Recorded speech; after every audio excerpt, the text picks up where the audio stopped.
በስመ አብ ወወልድ ወመንፈስ ቅዱስ አሃዱ አምላክ አሚን። በሀገር ውስጥም በውጭም ያላችሁ የተወደዳችሁ የእግዚአብሔር ልጆች የወለላይቱ እመቤት የድንግል ማርያም የአስራት የቃል ኪዳን ልጆች በያላችሁበት የክርስቶስ ሰላም ይድረሳችሁ። ዛሬም ያሰቡትን ጸሎት አለመጸለይ በሚል ርዕስ በጸሎት የበረቱትና ጸሎትን በቅርቡ የጀመሩትን ኦርቶዶክሳውያን ስለሚገጥማቸው ፈተና ባጭሩ እንማማራለን። ጥቂት የማይባሉ በጸሎት ሕይወት በአምልኮት ሕይወት የሚኖሩ ኦርቶዶክሳውያን መጸለይ ያሰቡትን መጸለይ የፈለጉትን ጸሎቶች በአግባቡና በጸሎት ሰዓታቸው ወይም ጊዜያቸው ይጸልያሉ። ምናልባት እንኳን በአንዳንድ ምክንያቶች እና ነገሮች ጸሎታቸውን ባስለመዱትና በሰዓታቸው ባይጸልዩ ስራ ቦታም ይሁን በእረፍት ሰዓታቸው አሊያም ሰዓት አመቻችተው ይጸልያሉ። ከነዚህ በተቃራኒ ያሉት ለቁጥር የሚታክቱት በሚሊዮን የሚቆጠሩት ኦርቶዶክሳውያን ግን ለመጸለይ ያስባሉ እንጂ አይጸልዩም። ለመጸለይ ይፈልጋሉ ግን አይጸልዩም። ያሰቡትን ጸሎት በጊዜውና በሰዓቱ መጸለይ ይፈልጋሉ ግን አይጸልዩም። ይሄ የሚሊዮኖች ችግር ነው። በጣም የሚገርመው በጸሎት የበረቱና ጸሎትን በቅርቡ የጀመሩት ሁለቱም አንድ አይነት ፈተና አለባቸው። ይኸውም ያሰቡትን ጸሎት ባሰቡት ጊዜና ሰዓት አለመጸለይ ነው። በጸሎት የበረቱትና ጸሎትን በቅርቡ የጀመሩት ሁለቱም ለምሳሌ ውዳሴ ማርያም፣ አርጋኑን፣ ሰይፈ ሥላሴን፣ ሰይፈ መለኮትን፣ ዳዊትንና ሌሎችንም ጸሎቶች በመንፈሳዊ ሞራልና በመንፈሳዊ ስሜት መጸለይ ይጀምራሉ። ከሆነ ጊዜ በኋላ እነዚህን ጸሎቶች ቀስ በቀስ መቀነስ ይጀምራሉ። አንዳንዶቹም በአስደንጋጭ ሁኔታ ጸሎቶቻቸውን እርግፍ አድርገው ይተዋሉ። ያስለመዱትን 4-5 አይነት ጸሎቶች ለመጸለይ ለምሳሌ ከውዳሴ ማርያም ቢጀምሩ ውዳሴ ማርያም እየጸለዩ የጸሎት ሙቀታቸው እየቀዘቀዘ የጸሎት ሞራላቸው እየደበዘዘ ይመጣና ገና ውዳሴ ማርያምን ጸልየው ሳይጨርሱ ቀጥሎ በሚጸልዩት ጸሎት ይጨነቃሉ። ቀጥሎ የሚጸልዩት ጸሎት ሳይሆን ጭንቀት ይሆንባቸዋል። ውዳሴ ማርያም እየጸለዩ ውዳሴ ማርያምን ሳይጨርሱ የሚቀጥለውን ጸሎት በጭንቀት በማሰብ ቀጣይ ጸሎት እያሳሰባቸው እያስጨነቃቸው የጸሎት ሞራላቸው እየሞተባቸው ለዛሬ ይበቃኛል ሌላውን ነገ እጸልያለሁ ብለው ራሳቸውን አጽናንተው የጀመሩትን ውዳሴ ማርያም ይሁን ዳዊት ወይም ሌላ ጸሎት በጭንቅ ጨርሰው ቀጣዩን ጸሎት ይተዋሉ። ይሄ የብዙዎች ችግር ነው። ጸሎትን በቅርቡ የጀመሩትም አንዱ ይሄ ጸሎት ለዚህ ጥሩ ነው ሲላቸው ሲጀምሩ፣ ሌላኛው ይሄ ጸሎት ለዚህ መፍትሄ ነው ሲላቸው ሲጀምሩ፣ አንዱ ደግሞ አረ ይሄንን ብትጸልዩ ስንት ችግር ይፈታል ሲላቸው ሲጀምሩ ያለ መንፈሳዊ አቅማቸው ጸሎትን በላያቸው ላይ ሲከምሩ ያንንም ይሄንንም ይጸልዩና በመጨረሻ አንዱንም መጸለይ ያቀታቸዋል።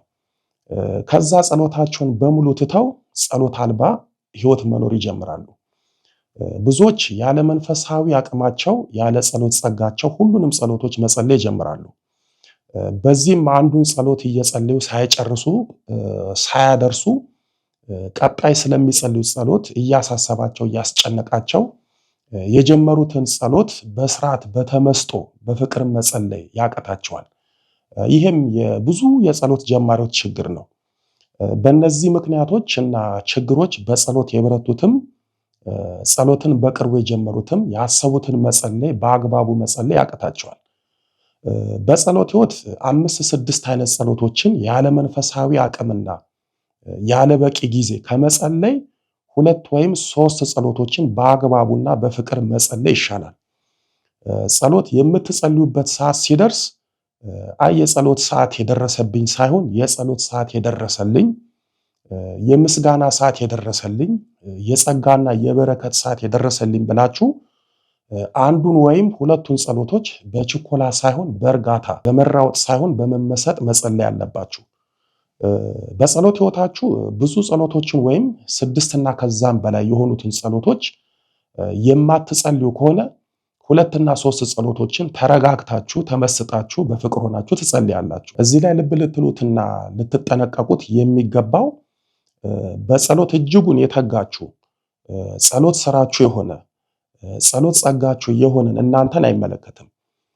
ጸሎት ጸጋቸው ተሰጧቸው የሆኑ ሰዎች የቱንም ያክል በስራ ቢጠመዱ ማታ ወይም ሌሊትና ቀን ያስለመዱትን እንኳን 5 ጸሎቶች ይቅርና ከዛም በላይ የሆኑትን ጸሎቶች ይጸልያሉ። በነገራችን ላይ ጸሎት አልባ መንፈሳዊ ሕይወት ማለት ነፍስ የተለየው ስጋ ማለት ነው። ነፍስ የተለየው ስጋ የሞተ እንደሆነ ሁሉ ጸሎት የተለየው መንፈሳዊ ሕይወትም የሞተ ነው። ነፍስ ናት ስጋ ላይ ሕይወትን የምትዘራው። ነፍስ ናት ስጋን እንዲኖር የምታደርገው። በመንፈሳዊ ሕይወትም ጸሎት ነው መንፈሳዊ ሕይወታችሁ ላይ ጸጋና ረድኤተ እግዚአብሔርን የሚዘራው። ብዙዎቻችን ነፍስ የሌለው መንፈሳዊ ሕይወት ነው የምንኖረው። አንድ ቀን በዝሙት የሚገድለንን አንድ ቀን በኃጢአት የሚጥለንን ሕይወት የምንኖረው ስለማንጸልይም ጭምር ነው። ወይም መንፈሳዊ ሕይወታችን የጸሎት ሕይወት ስለሌለው ነው። ብዙዎቻችሁ ያሰባችሁትን ወይም ጸልያለሁ ያላችሁትን ጸሎት በአግባቡ የማትጸልዩት ወይ ብዙ አይነት ጸሎቶች ትጸልያላችሁ ወይ የጸሎት ጀማሪ ናችሁ። ወደ መፍትሄው ስመጣ በጸሎት ሕይወታችሁ አንደኛ ቋሚ የሆነ ጸሎት ይኑራችሁ። ይህ ማለት ጊዜ ሰጥታችሁ ጊዜ አመቻችታችሁ የምትጸልዩት ቋሚ የሆነ ጸሎት ይኑራችሁ። ለምሳሌ ማታ ከመተኛታችሁ በፊት የዕለት ውዳሴ ማርያም ጸልያችሁ እመቤታችንን ተማጽናችሁ ተኙ። ጠዋት ሰይፈ ሥላሴን ከበረታችሁ ሰይፈ መለኮትን ጸልያችሁ ውጡ። እነዚህን በትጋትና በብርታት ስትጸልዩ በሂደት እነዚህን ጸሎቶች ላይ ለምሳሌ ውዳሴ ማርያሙ ላይ ወይ አርጋኑንን ወይ ሰኔ ጎልጎታን ትጨምራላችሁ።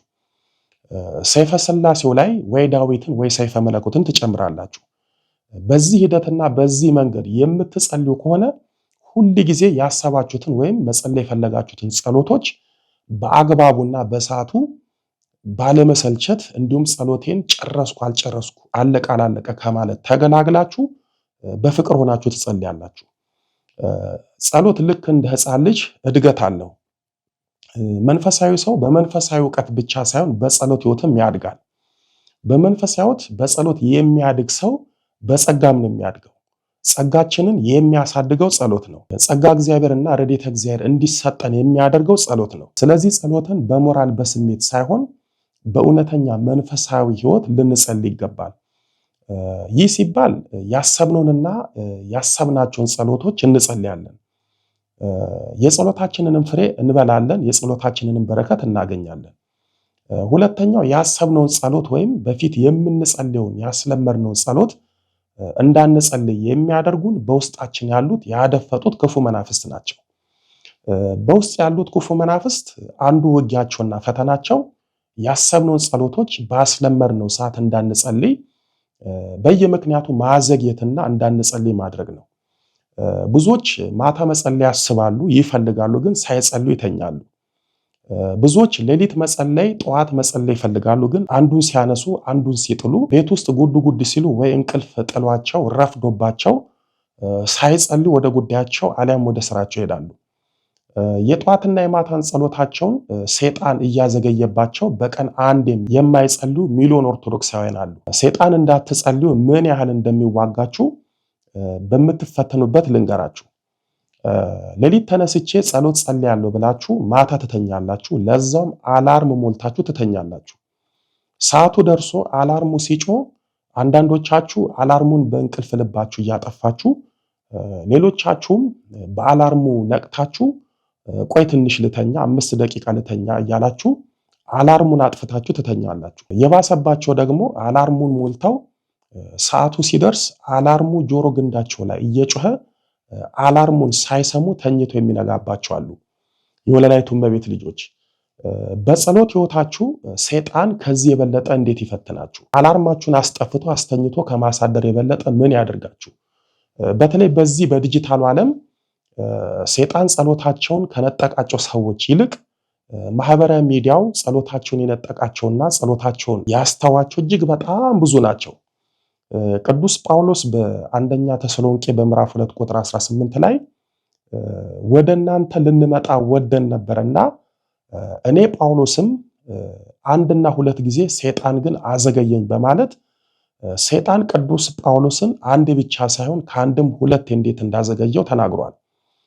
ታዲያ ቅዱስ ጳውሎስን ለአገልግሎት ያዘገየ ሰይጣን አንተን ወይም አንቺን ማታ የጸሎት ሰዓት ሲደርስ በማህበራዊ ሚዲያ ማዘግየትና የጸሎት ሰዓትን ማሳለፍ በሆነ ነገር ማዘግየትና ያለ ጸሎት ማስተኛት ሌሊት ወይም ጠዋት እንዳትጸልዩ በእንቅልፍ ጥሎ በአንድ ነገር ሰዓታችሁን አባክኖ ያለ ጸሎት ማዋል ያቅተዋል። ደግሞስ የብዙዎቻችን የጸሎት ሕይወት ይሄ አይደለ? ማታ ያለ ጸሎት መተኛት፣ ጠዋት ያለ ጸሎት ከቤት መውጣት ወይም ከቤት መዋል አይደለ መገለጫችን? ክፉ መንፈስ ማታ ወይም ጠዋት በሁለት መንገድ ጸሎታችንን ያዘገያል፣ እንዳንጸልይ ያደርጋል። አንደኛው ጸሎት ብዙ ነው ስለዚህ ሰዓት አይበቃም ብሎ አንዱንም ጸሎት እንዳንጸልይ አድርጎ ያዘገየናል።